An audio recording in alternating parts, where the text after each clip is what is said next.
월급이 무한대로 주어지는 게 아니라 한 400번 받으면 끝나거든요. 네. 그러니까 지금 계속 그거를 소진해 가면서 가니까 저축이라는 거는 재테크가 아니고 그냥 기본적으로 해야 되는 의무인 거죠. 네.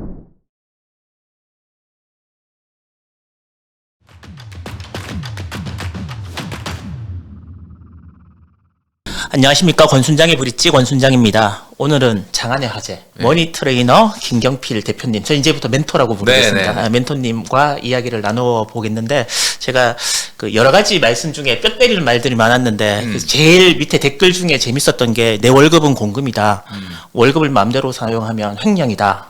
라는 정말 뼈 때리는 말씀을 하셔갖고 많은 젊은이들에게 맞다라는 말과 뭐요, 좀 과하지 않느냐라는 얘기를 동시에 그걸 듣고 이제 있더라고요. 그렇게 공감해 주셨다는 것 자체가 상당히 제가 한 말의 취지를 잘 이해하시는 것 같네요. 네. 공금 횡령이라고 하면은 좀 좀 너무한 거 아니냐 네. 이렇게 얘기하는데, 뭐 횡령보다 조금 한 단계 아래인 유용? 유용. 네. 어쨌든 잘못된 거죠. 네, 그렇죠. 예. 그러니까 뭐 제가 요즘 최근에 이제 가장 느끼는 게, 저희 때도 마찬가지였지만은 우리가 학창 시절에 네. 주로 국영수 위주의 공부를 했잖아요. 네네. 국영수가 뭐 사회에 나와 보니까 뭐 중요하기는 한데 경제 개념을 너무 안 맞습니다. 공부한 것 같아요. 그래서 경제 개념 중에 가장 중요한 경제 개념이 저는 어떻게 보면 원가 의식이다라는 거. 그러니까 이제 이 돈 중에 몇 퍼센트가 진짜 내가 쓸 수 있는 거며 몇 퍼센트는 사실 쓰면 안 되는가. 네. 뭐 이런 것들의 개념이 필요한데, 이제 사실 200만 원 정도 버는 알바생이 있었거든요. 근데 그 알바생이 한 카페에서 알바를 하는데, 평상시엔 200만 원, 그것도 아주 풀타임으로 일했을 때 200만 원 버는 거죠. 근데 이제 어머니가 1억 정도를 투자해가지고 네네. 카페를 차렸어요. 이제 카페를 차렸는데, 카페 차려서 한 달 동안 정말 열심히 하지 않았겠습니까? 그래서 뭐 자기하고 알바생 한 명하고 막 돌아가면서 열 몇 시간씩 그렇게 하고 한 달 딱 지나 보니까 인건비, 임대료, 뭐 원두 재료값 뭐 이런 거 다 빼고 나니까 500이 남더래요. 네. 와, 이거 200 벌다가 500을 보니까 느낌이 이거는 뭐 거의 엄청나게 다른 거죠. 네. 그래서 제네시스 GV70을 바로 뽑아버렸습니다. 이게 실제 있었던 사례거든요. 근데 사실 제가 봤을 때 그 500만 원이 진짜 본인 거냐? 본인 거는 아니잖아요. 그렇죠. 투자한 사람이 그렇죠. 분명히 투자한 있으니까. 사람이 네. 1억을 회수를 해야 되는데, 설사 그게 그 알바생의 돈이라고 하더라도 최소한 투자금은 3년 안에 다 회수가 돼야 되니까 평균적으로 280만 원씩 3년을 회수해야 되거든요, 매달. 그렇다고 하면 500만 원에서 진짜 내 돈은 220만 원. 근데 내가 원래 알바를 할 때 200은 벌었으니까. 네. 사실 카페에서 지금 벌고 있는 돈은 실제 증가한 거는 20만 원밖에 없는 거죠. 실제로 일한 시간 비용하면, 그러니까 대비하면 오히려 손해 날 수도 있겠죠. 그렇죠. 예, 그런 개념이 필요하다. 그러니까 직장인들도 요 개념을 그대로 갖고 오면은 아까 이제 그 사업에서 1억을 갈아 넣었기 때문에 500이 나오는 것처럼 뭐 직장인 여러분들은 혹시 뭐 갈아 넣는 거 없냐? 이렇게 물어보면 글쎄 없는데요. 그러면 본인의 젊음과 시간을 갈아 넣고 있지 않냐. 그러니까 사실 제가 왜 공금이라고 말씀드렸냐면 이 월급이 무한대로 주어지는 게 아니라 한 400번 받으면 끝나거든요. 네. 그러니까 지금 계속 그거를 소진해 가면서 가니까 저축이라는 거는 재테크가 아니고 그냥 기본적으로 해야 되는 의무인 거죠. 예. 그렇게 말하다가 이제 그 얘기를 하게 된 것 같아요. 그 멘토님은 진짜 어쩌면 저보다 연배가 더 많으시니까 뭐 그 당시에는 국영수 뭐 이렇게 하고 학력고사 시대 이렇게 맞아요. 해서 학력고사. 뭐 경제나 이런 것들을 누가 따로 가르쳐 주는 게 전혀 전혀 없었죠. 맞죠. 예. 유튜브 채널도 있었던 것도 아니고. 맞아요. 어떤 시점부터 이게 굉장히 중요하구나라고 하게 된 계기나 뭐 이런 것들이 있으십니까?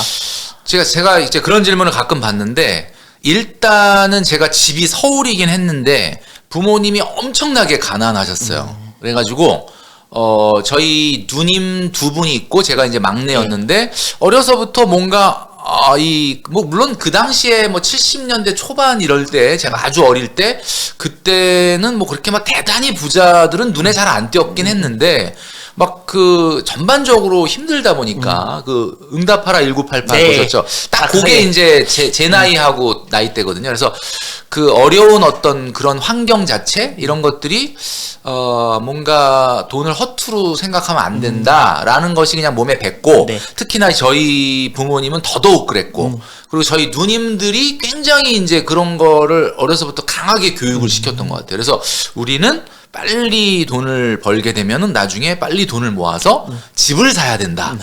뭐 이런 거. 그러다 보니까 제가 사회에 딱 나와서 어떻게 하다 보니까 좀 코 껴가지고 저축을 좀 세게 하기 시작을 했거든요. 그래서 한번 말씀드린 적이 있었는데 당시에 그 재형저축 떼고 받은 월급이 155만 원, 그러니까 90년대 한 후반 정도였는데 그때 155만 원 받아가지고 124만 원을 저축을 했거든요. 그러니까 그렇게 처음에 시작을 하다 보니까 그게 아예 그냥 몸에 밴 것 같아요. 그리고 제가 최근에 이 짠테크 가계부 네. 이걸 제가 이제 실제로 구매를 했단 말이에요. 네. 하면서 이게 딱 그런 생각했어. 아니 항상 유튜브에 나와서 이렇게 돈을 어떻게 절약을 하고 어떻게 모으고 이런 걸 알려주시는데 이 모바일 시대에 이 손으로 적는 가계부가 네. 어떤 의미를 가지고 있을까라는 게 좀 궁금했거든요. 그래서 가계부 앱이 많이 사용을 예. 하시잖아요. 네. 2024년도는 아마 우리 그 시청자분들도 아시겠지만은 2023년도부터 시작된 좀 경기 하강, 좀 굉장히 어려운 네. 그런 상황에 정점을 이루는 해가 이제 내년이 될 것이다. 그러니까 아마 우리 어렵다 하지만 직장인들조차도 이제는 상여금 보너스가 줄어드는 거 네. 아니야? 라고 느낄 정도로 어려움이 있기 때문에 내년에는 우리가 그 가계부 앱보다는 뭔가 손글씨로 한 땀 한 땀 이렇게 적어 나갈 수 있는 가계부가 필요하겠다. 그리고 특히 이제 제가 이제 여기 맨 앞에 소비 MBTI라는 네. 걸 만들었는데 그 소비 MBTI 그러니까 자기가 어느 부분에서 소비가 좀 문제가 있는지를 파악을 한 다음에 그리고 이제 이게 다이어리하고 같이 합쳐서 지금 만든 거예요. 네. 그러니까 뭐 굳이 다이어리들은 또 다 가지고 다니잖아요. 네. 그러니까 다이어리 또 따로 있고 가계부 따로 있고 그런 게 아니라 그냥 다이어리라고 저 그 겉표지만 벗기시면은 그냥 이렇게 팬시한 다이어리거든요. 예, 요렇게 그냥 아무것도 없는 이렇게 되어져 그렇죠. 이렇게 이렇게 되는 되어져 거죠. 있습니다. 예, 그러니까 그렇게 해서 1년 들고 다니면서 다이어리 겸 경제 다이어리인 짠테크 가계부 요렇게 하라는 취지에서 이제 만든 거죠. 직장인의 전축을 방해하는 뭐 5가지 이유 뭐 이런 것들을 쭉 그래서 마이너스 통장, 할인, 신용카드, 그다음에 불필요한 뭐 이렇게 상품들, 특히 보험, 가입, 상품 가입. 그다음에 제가 이렇게 보면서 목적 없는 저축이 왜 나쁜 거지? 이런 생각을 했거든요. 그래서 이 목적 없는 저축이 왜 직장인들의 저축을 방해하는 요소로 들어가는지 한번 설명을 좀 부탁드릴 수 있습니까? 우리가 이제 많은 사람들이 일반적으로 생각할 때 저축 그러면 내가 안 쓰면 저축 아니냐 이렇게 생각을 하는 거죠. 네. 근데 저는 생각이 좀 다른 게 저축이다라고 한다 그러면은 지금으로부터 한 2년 3년 안에 내가 어떤 투자의 목적을 갖고 슈팅을 할 수 있는 현금 요것만 저는 저축이라고 생각해요. 네. 그러니까 예를 들면은 뭐 유럽 여행 가려고 내가 한 30만 원씩 적금 들고 네. 있다. 그거는 저축은 아니죠. 왜냐하면 왜 저축이 아니냐면은 이거는 내가 돈을 현재 안 쓰고 모으는 것 같지만 여러분들 잘 생각해 보시면 이거는 연기된 소비죠. 네. 연기된 소비를 저축이라고 하면 안 되지. 예, 그냥 그거는 쓰겠다는 건데 모아서 한꺼번에 쓰겠다. 네. 이야기니까 결국은 저축이라는 거는 어떠한 재투자를 목적으로 1, 2년, 2, 3년 안에 네. 쏠 수 있는 현금 실탄 네. 그것만을 저축이라고 하는 거죠. 그래서 제가 봤을 때는 목적 없는 저축이라는 게 제가 이제 우리 직장인들 많이 만나 보니까 저축을 아예 안 하지는 않아요. 조금씩 하죠. 양심상 다 합니다. 예, 하는데 문제는 그 금액들도 굉장히 작고 네. 그리고 가장 중요한 건 금액도 금액이지만 이거 왜 하냐라고 물어봤을 때 바로 대답을 못 해요.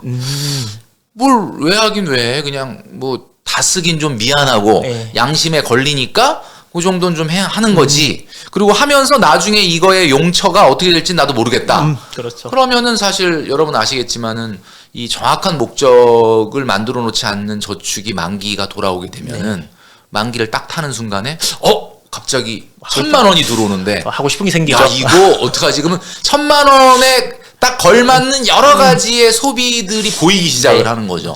마침에 차에 시동을 걸었더니 네. 뭐 엔진의 소리가 크게 들린다든지 뭐 예를 들면 백화점을 갔는데 가방이 너무 이쁘게 보인다든지 이런 식이 되다 보니까 목적을 명확하게 하고 저축을 해라. 이게 굉장히 중요하다는 거죠. 보험이 이렇게 계속 갱신이 돼갖고 내가 돈이 필요한 시점, 그러니까 뭐 나이가 많이 들었을 때 보험료를 제일 많이 넣어야 되는 갱신형 상품들이 대부분이어갖고 이 보험 때문에 고민을 굉장히 많이 하시거든요. 그러면 젊은 분들은 이 보험을 어떤 식으로 넣는 게 제일 좋을까요? 우선은 이제 그 뭐 보험회사나 은행이나 증권회사나 다 속성이 좀 다르긴 네. 한데 사실 우리 입장에서 그러니까 뭐 대출을 받을 때도 어떤 기준이라는 게 뭐 DSR이나 LTV나 예. 이런 기준들이 있잖아요. 우리 시청자분들이 네. 아시겠지만 그 기준이 누구를 위한 기준이냐? 사실은 자금을 필요로 하는 대출을 받는 사람의 기준이 아니라 은행의 입장에서 얼마까지 빌려줬을 때 안 떼일 것 네. 같냐? 라는 기준이잖아요. 그러니까 한마디로 공급자의 기준이거든요. 네네. 이게 뭐 8%네 10%네 이것도 사실은 이건 공급자인 보험회사가 한 가구당 한 저 정도 가입시키면 좋겠다라는 기준이에요. 솔직히 말씀드리면 보험이라는 건 어쨌든 비용이기 때문에 되도록이면 줄이는 게 좋겠지만 세상에 보험이 뭐 많아서 나쁠 게 있습니까? 당연히 좋지요.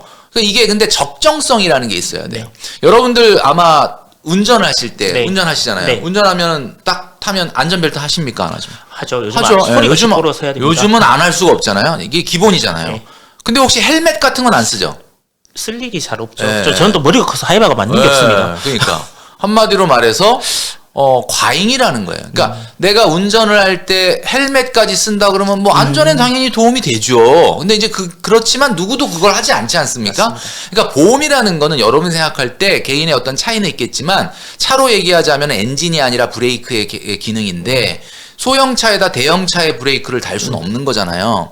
그러니까 제가 말씀드리는 3% 5%라는 거, 3%에서 5%라는 것을 잘 염두에 두시는 게 대한민국에서의 그 공급자인 보험회사는 되도록이면 보험료가 좀 높은 걸 팔고 싶어 해요. 그런데 이제 순수 보장형이 아니라 나중에 좀 내다가 좀 리턴도 네. 있는 이제 그런 거 말고 조금 순수 보장형으로 찾으시면 보험료를 소득의 3%만 내셔도 엄청나게 보장이 강한 것들 많이 만들 수 있다. 저는 그렇게 말씀드립니다. 맞습니다. 항상 그 대표님께서 뭐 당장 없애야 할 소비 중에 가장 이제 크게 보는 게 차.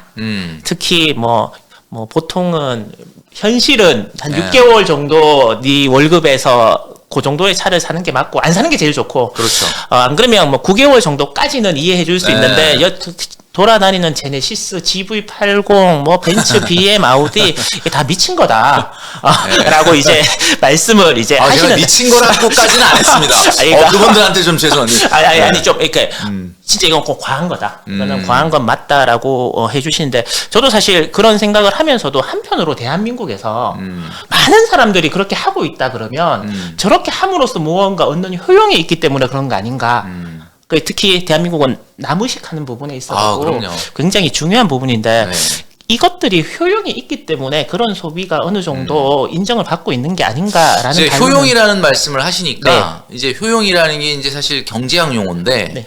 그 효용이라는 거를 굳이 얘기하자면 대한민국 사회에서는 그 사람이 어느 정도 사회적으로 안정되고 성공하고 능력이 있느냐를 어쩌면 약간 차로 평가하지 않을까라는 어떻게 보면은 그렇죠. 뭐 그게 선입견일 수도 있고 고정관념 뭐 실제 그런 면이 아예 없다고 보기도 어려울 수 있죠. 비즈니스를 하다 보면은 그러면은 이제 이런 생각이 들어요. 그래서 저도 가끔 이제 보면 그러면 누굴 만나러 갔는데 저 사람이 나를 어떻게 바라볼까? 네. 옷이라도 좀 깔끔하게 입고 그리고 좀 그죠? 이렇게 이런 것들 그때 이제 그 손님을 만났는데 그분이 나를 배웅하러 주차장까지 따라와. 아유 괜찮습니다. 아유 이렇게 따라왔는데 내가 차를 딱 탔는데 벤츠야. 네. 그럼 그분이 저 젊은 분이 성공하셨네 이런 약간 느낌? 근데 아무도 주차장에 안 따라오거든요. 요즘 그렇죠. 네. 그러니까 무슨 얘기냐면 굳이 좋은 차를 살 필요가 없고 제가 봤을 때는 좋은 차 키를 사는 게 어떨까. 그래서 저는 예, 차키를 왜 보통 우리가 지갑이라든지 이 핸드폰이라든지 차키 같은 걸 이렇게 놓지 않습니까? 그러면 차키를 이렇게 벤츠나 BMW를 놓고 이게 대화를 하시면은 되지 않나. 저는 이제 그런 생각을 약간 재미삼아 해봤고 그다음에 이제 또 하나는 다른 사람의 눈을 의식한다기보다는 그런 면도 있지만 저는 자기의 만족? 네. 그러니까 소위 말하는 우리가 흔히 하차감이라 그러잖아요. 맞습니다. 내려서 차에서 내릴 때 내리고 문을 딱 닫고 이렇게 걸어오다가 한 10걸음 좀 돌아와서 이제 자기 차를 딱 봤을 때 내가 저런 차를 타는구나 라는 어떤 만족감? 맞습니다. 이제 그런 건데 사실 그런 거는 개인의 지극히 뭐 취향이니까 왜 그런 것까지 뭐라고 하냐 라고 말씀하실 수는 있는데 제가 이제 조금 조심스럽지만 지금 대한민국의 신용불량자 2030 신용불량자가 23만 명을 돌파를 했고 지금 현재 2030 중에 5명 중에 1명이 잠재 신용불량자라고 합니다. 자, 이게 무슨 얘기냐면 여러분 아시겠지만 나의 개인적인 경제의 실패가 개인으로 끝나는 게 아니에요, 이제는. 이게 사회의 문제, 국가의 문제가 될 수도 있거든요. 그래서 너무 과한 것은 좀 문제가 있다. 그래서 제가 그렇지 않습니까? 뭐 어느 정도까지 제가 9개월 얘기했지 않습니까? 9개월이면요. 9개월까지는 정상으로 본다는 거잖아요. 6개월이 이제 BMI 지수 1이고 1.5까지. 자, 그러면 한번 계산을 해볼게요. 300만 원을 버는 사람이에요. 직장인이에요. 그러면 9개월이면 얼마입니까? 2,700만 원. 2,700만 원이면은 소나타, 뭐 소나타 정도란 말이에요. 요즘 안 될 겁니다. 소나타. 요즘 소나타 아반떼 풀옵션 해야 아반떼 풀옵션인가? 하여튼 제 차가 아반떼거든요. 근데 이제 뭐 풀옵션이 아니라서 잘 모르겠는데 차가 너무 좋아요. 그러니까 제가 이거 현대차 광고는 아닌데 진짜 구름이를 나는 것 같아요.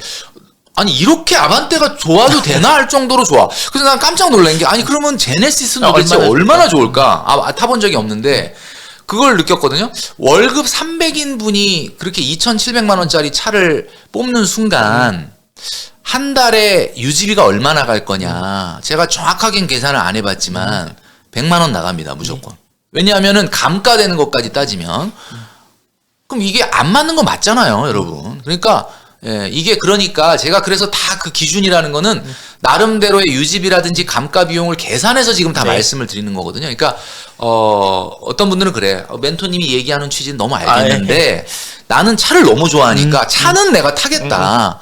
대신에 다른 거 막 얘기하는 거 있잖아요. 뭐 커피 들면 뭐 외식 좀 줄여라. 뭐 이런 거 문화생활 안 하겠다. 이런 건 좀 안 하겠다 그러는데 여러분 솔직히 말해서 차가 있으면 다 나머지 것들이 따라오거든요. 자동적으로 못하게 되는 부분도 있고. 그러니까 제일 큰 덩어리를 안 해야 되는데 맞아요. 소소한 거는 줄이고 큰 건 하고 싶다라는 것들인 거죠. 뭐 여행도 마찬가지인 것 맞아요. 같고. 그러니까 진짜 그렇게 얘기하시는 분들 중에 전 이런 분도 봤어요. 월급이 200만 원인데 BMW 3 시리즈를 뽑은 친구야. 얼마나 차를 좋아하면은 아니 200만 원이 어떻게 BMW 3 시리즈. 근데 이 친구는 그 말을 실천을 하더라고요. 그러니까 자기가 뽑아놓고 안 타요. 관상용 BMW. 예. 일단 뭐 산 거는 잘못이긴 한데 어쨌든 사고 나서 생기는 그 부대 비용을 줄이려고 그렇게까지 노력을 하는 모습을 보니까 뭐 이걸 훌륭하다고 해야 될지는 모르겠지만 일단 막 그 차를 타고 싶잖아요. 소득을 높이십시오. 소득을 높이는데 온 힘을 다해야 되는데 제가 이제 멘토링을 좀 하다 보니까 만난 친구분 중에 그 직장인이었는데 92년생이었거든요. 92년생이면은 나이가 이제 새로 바뀐 나이로 32세인가 그런데 이분이 소득이 AI 박사예요. 그래서 월급을 타는데 1,000만 원을 타더라고요. 실수령액이. 실수령액이. 제가 깜짝 놀랐거든요. 와 대단하다. 근데 더 놀라운 사실은 뭐냐면 1,000만 원을 타는데 알바를 해. 엔잡을 하는 거야. 그래서 왜 하냐 그랬더니 이거는 자기가 막 돈을 더 벌려고 하게 된 건 아니고 어떻게 부탁이 들어와서 하게 됐다. 그죠? 어쨌든 근데 주말에 또 조금 일을 하는 거잖아. 와 일단 너무 대단하지 않습니까? 일단 차가 없어요. 그리고 이 친구가 한 달에 1,000만 원 넘게 정기 적금을 하거든요. 그래서 이제 저는 이런 생각이 들었죠. 그러니까 우리 직장인들한테 뭐 소득을 높여라, 뭐 이직을 해라, 뭐 이런 얘기를 하면은 내가 뭐 안 하고 싶냐? 그런데 안 된다라고 얘기하는데 여러분 그 월급에다가 자기를 이렇게 한계를 묶어 놓는 아니다. 그러니까 얼마든지 여러분들이 물론 뭐 이게 너무 강력한 극단적인 예를 갖고 와서 설명하는 거 아니냐 뭐 이렇게 얘기할 수도 있는데 뭐 제가 꼭 그 예가 아니라 이렇게 소득이 높은 분도 이제 조금 엔잡도 하고 네. 소득을 높여보려는 노력을 하니까 여러분들의 한계를 월급에 묶어놓지는 않으셨으면 좋겠다 이런 말씀 드리는 거죠. 알겠습니다. 진짜 공감을 되게 많이 하시더라고요. 제가 또 댓글 뭐 최근에 올라온 영상들 다 보고 댓글을 보니까 정말 뼈 때리는 저 맞는 말이다라고 하는데 그 밑에 이제 댓글 중에 가장이겠죠. 그래 나도 그렇게 젊었을 때 살았는데 결혼하고 그래 결혼할 때도 나랑 경제관념이 비슷한 여자를 만나서 결혼을 했는데 애 둘 놓고 키우니까 말짱 도루묵이다. 저놈의 교육비는 방법이 안 생긴다. 아 교육비 정말 예, 문제죠. 그래서 이 교육비에 대해서 이렇게 자녀분들을 키우셨으니까 도대체 어떻게 관리를 해야 되는 건지 아니면 그냥 진짜 교육비도 월급의 얼마로 통제를 하는 게 맞는 건지. 저는 말씀을 머니 트레이너로서 앞으로 이제 아이들을 키우는 분들한테 네. 교육비도 어느 정도 여러분들의 미래와 그 아이 교육을 좀 밸런스를 맞춰서 어느 정도로 좀 제한하고 통제하라라고 말씀드리고 싶어요. 아이. 그런데 그 컨텐츠는 아직 안 만들었거든요. 왜냐면 여러 번 머릿속을 생각을 해서 뭐 커피값은 어떻게 하고 교통값은 다 이런 건 제가 강력하게 얘기를 하는데 왜 제가 그걸 말씀을 못 드리냐면 우리 시청자분들도 아시겠지만 저도 그렇게 못 했거든요. 그러니까 내가 했던 거는 왜 안 돼? 이렇게 한번 할 수 있어. 용기를 내봐. 이렇게 이야기하겠는데 이게 뭐가 문제냐면 저도 사실은 그러니까 누구나 아빠 엄마가 되는 건 다 처음이잖아요. 네, 맞습니다. 그러니까 모르니까 위에 선배들이 뭐 이런저런 네. 얘기해도 그때뿐이고 막상 닥치면은 그걸 잘 못한다. 우리 권 대표님도 아이 지금 뭐 아이들이 예, 중학생이고 한창 이제 돈 많이 어떻게 보면 예체능 쪽입니까? 공부 쪽입니까? 제가 봤을 때 예체능으로 가야 되는데 그래요? 공부로 계속 밀어놓고 있으니까 속이 다 들어가고 있습니다. 그러니까 사실 제가 만나본 젊은 엄마 아빠들의 생각을 보면은 이게 우리나라의 교육 시스템이 사교육이 없기는 좀 어려운 예, 상황인데 11살 되기 전까지는 막 공부가 그렇게까지 변별력이 없잖아요. 네. 그러니까 왜냐면 이렇게 학습 과정이 그렇게까지 막 엄청 어렵지가 않으니까 초등학교 4학년 때부터 어려워지고 네. 그전에는 그렇게 큰 차이가 없으니까 소위 말하는 낭중지추라고 그러죠. 뭔가 이렇게 탁 눈에 띄질 네, 않아요. 맞습니다. 그러니까 부모들이 얘가 공부를 잘할지, 뭐 운동을 잘할지, 뭐 예술에 재능이 있는지 모르니까 그때부터 막 다 실험을 하는 네, 거예요. 맞습니다. 그때 돈이 많이 들어가요. 오히려 초등학교 4학년, 5학년 넘어가서 얘가 공부 쪽은 조금 아닌 것 같아. 라면 뭐 근데 운동을 좋아한다. 너 운동 한번 해봐. 라든지 아니면 뭐 미술을 좋아한다, 음악을 좋아한다. 그거 한번 해봐. 이렇게 되는데 그러니까 오히려 이제 공부 쪽으로 그냥 공부 쪽이 맞는 것 같아요. 라고 이제 딱 결정이 나면 그게 돈이 제일 덜 들어가요. 그렇죠. 네. 네. 오히려 이제 뭐 중학교 가면 그냥 뭐 학원 한두 개 정도 네. 다니 그게 난데 이게 이제 공부는 아닌 것 같은데 그러고 예체능 쪽으로 가버리면 이게 또 끝도 없는 상황이 되는 거거든요. 그러니까 제가 꼭 당부드리고 싶은 건 뭐냐면 11살 되기 전에 초등학교 4학년 전에는 여러 가지 실험을 하지 마라. 그러니까 무슨 얘기냐면 뭐 친구 만나야 되니까 뭐 태권도도 가고 뭐 피아노도 가고 이러는데 아이한테 꼭 물어보셔가지고 아이한테 이게 너가 정말 하고 싶은 거면은 밀어주는데 뭐 그냥 뭐 친구 만나러 가야 돼 뭐 남들 다 하니까 이렇게는 하지 말아라. 이렇게 해서 좀 뭔가 본인의 의사를 어렸을 때부터 좀 들으면서 해주시고 초등학교 이제 고학년이 딱 돼서 얘가 공부인지 예체능인지가 딱 결정나면 그때는 이제 무조건 밀어붙일 게 아니라 자녀하고 대화를 통해서 사교육비의 수준을 정하셔야 돼요. 그러니까 내가 욕심 난다고 막 많이 하는 게 아니라 이 정도 하는 게 어떠냐? 싫으냐? 너무 과하냐? 그걸 좀 조절을 해가지고 자녀한테도 경제교육이라는 게 엄마 아빠가 무조건 공부나 학원 이런 거는 그냥 무한대로 내가 하겠다고 하면 다 무조건 해주는 분이구나가 아니라 내가 그에 상응하는 노력을 안 하면 언제든지 이거는 다닐 수 없게 되는 거다라는 거를 알려주셔야 된다는 거죠. BMW 사진 않고 BMW 생활을 하면서 걸어 다니고 버스 타고 지하철 타고 뭐 이렇게 해서 진짜 커피값도 아끼고 구내 식당도 이용하고 해외여행도 덜 가고 이렇게 살아서 1억을 모았어요. 모았어요. 1억. 모았어요. 모으면 세상에 크게 뭔가 많이 변할 줄 알았는데 아. 막상 모아보니 할 수 있는 게 별로 없거든요. 그러니까 1억을 모으는 게 굉장히 중요하다는 말씀을 많이 하시잖아요. 네. 종잣돈을. 네. 이 종잣돈을 모으고 나서는 그러면 어떻게 진짜 재테크 한다고 뭐 주식에 뛰어드는 걸까요? 아니면 뭐 분산 투자를 해야 되는 걸까요? 아니면 뭐 경매라도 알아봐야 되는 걸까요? 어떻게 해야 되는 걸까요? 근데 이제 우리 대부분의 직장인분들이 정말 작은 월급에서 노력을 해서 뭐 5년, 6년, 7년 만에 1억을 만들게 된다. 말이 쉬워서 1억이지 그분은 엄청난 노력을 예. 한 거예요. 그럼 그 노력을 하는 동안 현타도 왔을 거고 중간에 막 포기할까 뭐 이런 생각도 여러 번 했는데 그걸 이기고 1억까지 왔다. 네. 저는 어찌됐건 간에 그 시간을 돌아보면서 본인의 자존감은 좀 올라갈 거라고 봅니다. 왜냐하면 통장에 내가 그렇게 그게 뭐 아무나 할 수 있는 건 아니잖아. 아무나 그냥 뭐 한 직장 5, 6년 다니면 다 1억 생겨 이런 건 아니잖아요. 그러니까 어떻게 보면 본인이 해냈다는 성취감과 자존감이 생겼을 거고 그 다음에 또 하나는 뭐냐면 1억을 만들기 위한 그 첫 달에 저축을 했을 때부터 정말 5년, 6년, 7년이 지날 때까지 1억 타면 뭐하지? 라는 생각을 계속 했을 거란 말이에요. 그러면은 1억을 만드는 그 순간까지 계속 1억을 가지고 뭘 할까를 계속 끊임없이 생각한 사람이면 저는 분명히 나름대로 어떤 영감이 있는 아이디어가 떠올랐을 거라고 봐요. 근데 만약에 진짜 저한테 멘토님 진짜 1억 예. 모았는데 도저히 1억 모으고 그다음에 뭘 해야 될지 모르겠어요. 뭐 이런 분들도 가끔 있거든요. 근데 이제 1억 모으고 뭐 해야 되냐라고 물어보는 사람들의 90% 이상이 1억을 안 모은 사람들이거든요. 왜냐하면 1억을 모은 사람들은 잘 안 물어보는 게 내가 모으면서 생각해 봤는데 이걸로 어떻게 해야 되겠다라는 생각이 있어. 근데 없는 사람들은 뭐 1억 모으면 어떡할 건데? 약간 이러고 이제 네. 물어보는 거거든요. 근데 이제 우리가 같은 건물에서도 1층에서 바깥을 바라보는 거하고 한 10층 올라가서 바깥을 완전 세상이 달라 보이잖아요. 그래서 1억을 모으고 난 다음에 여러분들이 할 수 있는 것들은 굉장히 1억을 안 모았을 때보다 많다. 자, 첫 번째로 말씀드리고 싶은 게 이거예요. 대한민국에서 평범한 사람이 뭐 부자까지는 아니지만 중산층 이상의 자본소득으로 나아갈 수 있는 첫걸음이 1억이라고 말씀드렸는데 가장 부자로 나아가는 데 있어서 기본이 뭐냐면 대한민국에서 4인 가구, 3인 가구, 2인 가구, 1인 가구 중에 어디가 제일 부자냐? 4인 가구가 제일 부자입니다. 4인 가구가. 그 다음은 3인 가구예요.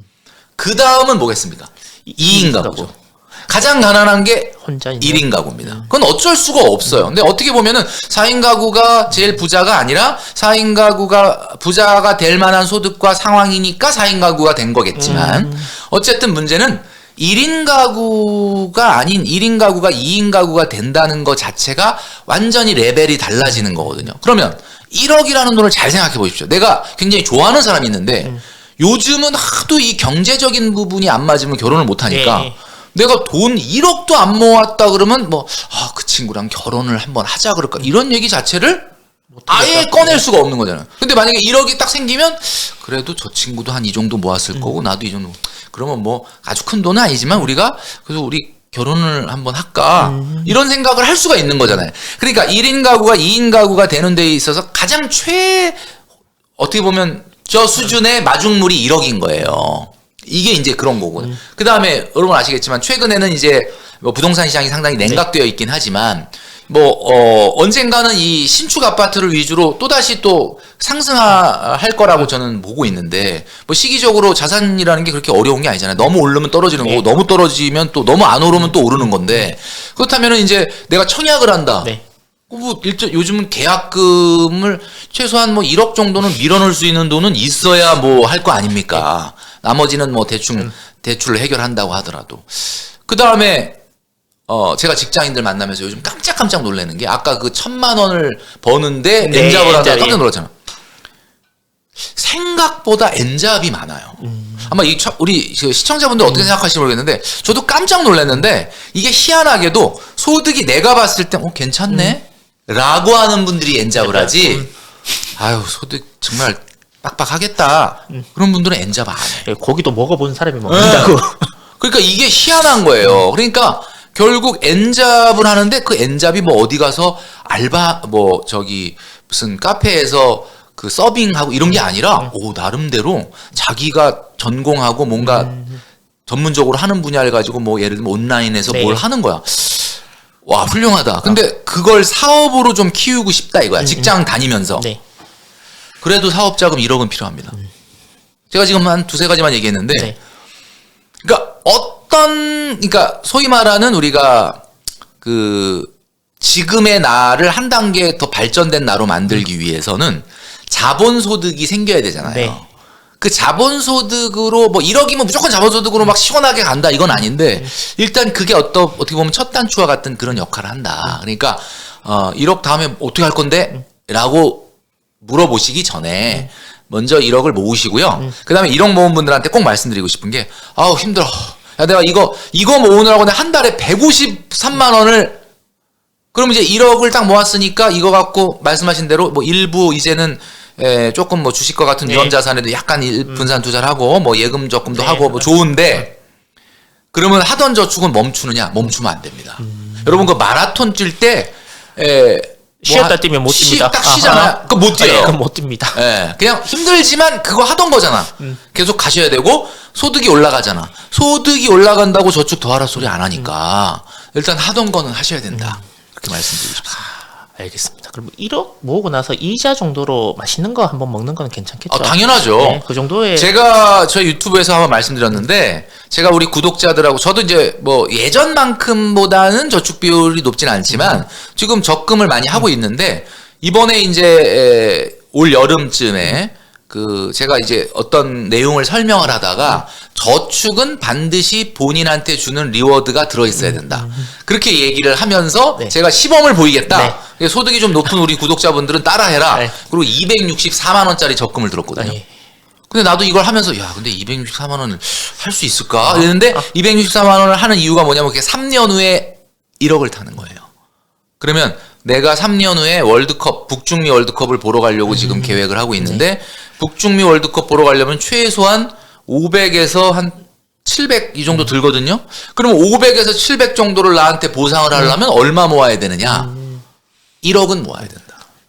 1억은 모아야 내가 그걸 경비로 쓸 수 있다. 그래서 3년 후에 2026년 6월 11일 날 북중미 월드컵 개막일 날 타는 이게 적금인데 1억이란 말이에요. 근데 지금 제가 엊그제 넣은 것 같은데 15 그러니까 지금 지난주 금요일 날 7번째가 납입이 됐어요. 그러니까 나는 그거 납입하면서 월드컵이 얼마나 남았는지를 알거든요. 이제 29개월 남은 거예요. 예, 여러분 그렇게 본인을 위한 보상이 들어가 있는 저축을 설계하십시오.